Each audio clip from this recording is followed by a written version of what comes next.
one of God's greatest gifts to man, majestic in their beauty, prolific in their bounties. Forests, one of nature's few self-replacing resources.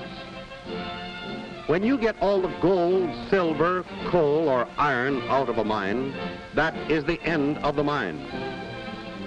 When the oil here is all gone, these wells will be dry, worthless.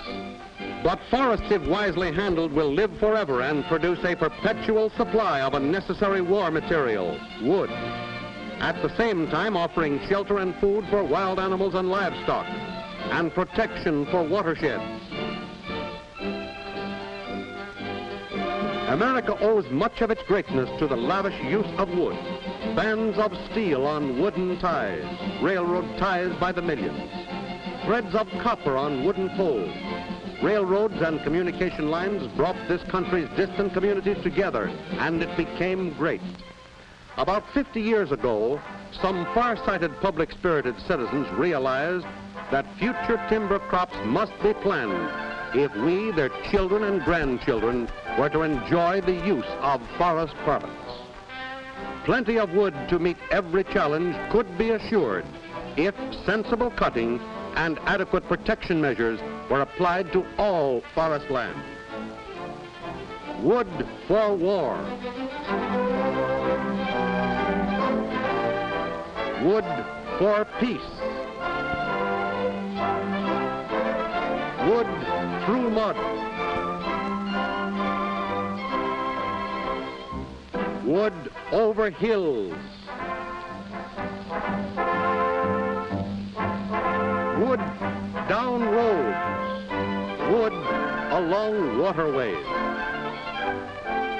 Wood over waterways. Wood for war. Wood for peace. Wood for us now. Wood for him 20 years from now. Our armed forces need steel, tin, and aluminum. But Milady can still carry on, for forest products now supply household and toilet requirements. The Army needs wool, silk, cotton, leather. So civilians turn to wood. Every article of clothing and adornment worn by this pretty miss is a forest product. The Navy needs special woods for patrol boats, minesweepers, and supply ships. But we may still furnish our homes comfortably with furniture made of wood, not suited to defense purposes. The colorful seats and backs are plastic, a wood product. There is an unprecedented demand for wooden military buildings. Our forests will not let us down. The demand will be met. And civilian war workers too need homes. More wood. Again, the need will be supplied. Chemists and engineers are developing new uses for wood and wood waste to replace critical materials. Right now, more than 200 drugs and remedies come from the trees. And did you know that phonograph records, motion picture film, food for man, fodder for cattle, fuel for automobiles, dyestuffs, paints, oils, and naval stores can all be made of forest products. Food containers to save tin, dishes, and 1,000 other articles are made of wood pulp. Well, the idea up to now has been to show you the importance of wood. The Army needs wood. The Navy needs wood. The Air Forces need wood for troop-carrying gliders. We all need our forests. But the forests have a vicious public enemy number one. Who is it? My friends, prepare for a shock. It's you.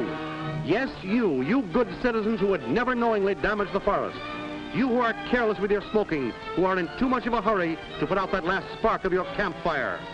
Fire, ruthless, devastating forest fire, wiping out homes, destroying critical war materials, taking its annual toll of lives. Here is a war plant.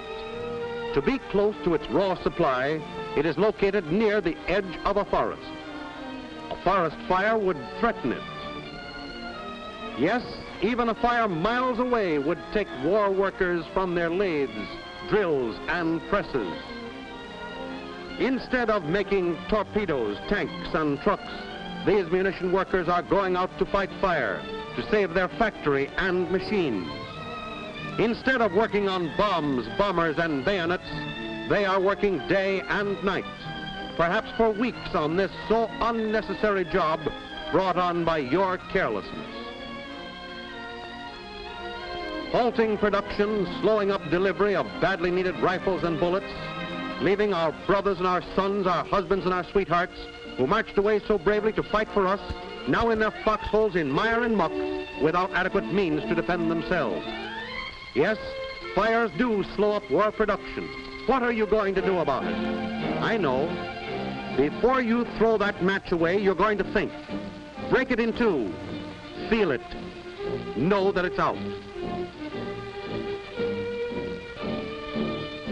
You are going to crush out that pipe heel. You are going to be sure that cigarette is out.